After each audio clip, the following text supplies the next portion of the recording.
Pedro Alas General Casimero nalungkot sa kanyang pagkapanalo mga idol.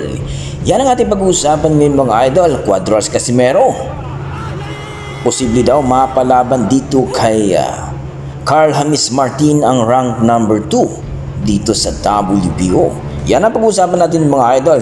Pero bago ang lahat, baka pwede na ako makahingi ng isang like, subscribe at pagpindot na rin ang ating notification bell mga idol para ma-update kayo sa ating bagong video na katulad nito. Well mga idol, nalungkot nga ang ating pambato na si Alas sa kanyang pagkapanalo dahil round 1 lang daw itong tinaguriang The Vis Saul Sanchez ng Africano Miko mga idol. Tila ba malaki daw ang talo ng mga basher at hitters. Ika nga ni Cuadras Casimero, meow lang daw ang nangyari at naawa daw siya sa mga natalo na mga balimbing na mga basher at hitters mga idol, pati na mga solid na naging liquid. Ayon nga Cuadras Casimero mga idol, sayang daw na hindi sila pumusta sa kanya. Sana panalo daw sila kay Cuadras Casimero. Pinakita lang daw na talaga na para bang hindi ka Pilipino. Ika nga, mas ibinabalita pa daw at kinokongratulate si Cuadras Casimero ng mga vloggers na solid daw sa kanya compared daw sa mga mainstream media na mas binabalita pa daw na nasuspensyo siya ng 1 year. Well mga idol, alam na natin dyan na talagang marami ding naiinggit kay Cuadras Casimero.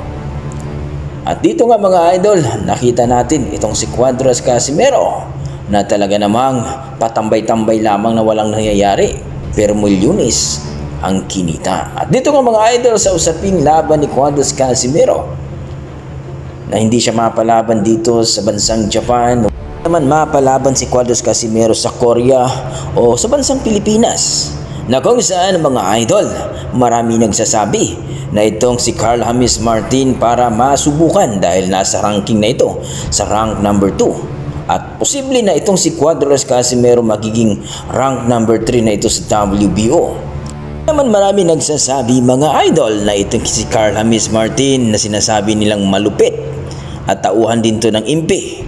Baka posible daw na mapalaban dito kay Cuadras Casimero para kapag magiging number 1 na itong si Martin or si Casimero, kung sinong mananalo sa kanila, ay posible na maging mandatory dito kay Naoya Inoue. Well mga idol, marami sa ating mga kababayan na hindi po gusto na mapalaban itong si Martin at si Casimero, pero tandaan natin, pareho silang nasa ranking mga idol at posible talaga para din masabi natin na di kalibre na itong si Carl James Martin. Kayo mga idol, anong masasabi nyo dito?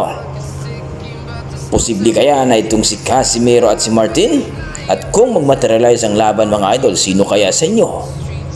O sino sa kanilang dalawa mga idol ang gagapang sa luna? I-comment nyo sa baba mga idol para ating pag-usapan. Maraming salamat.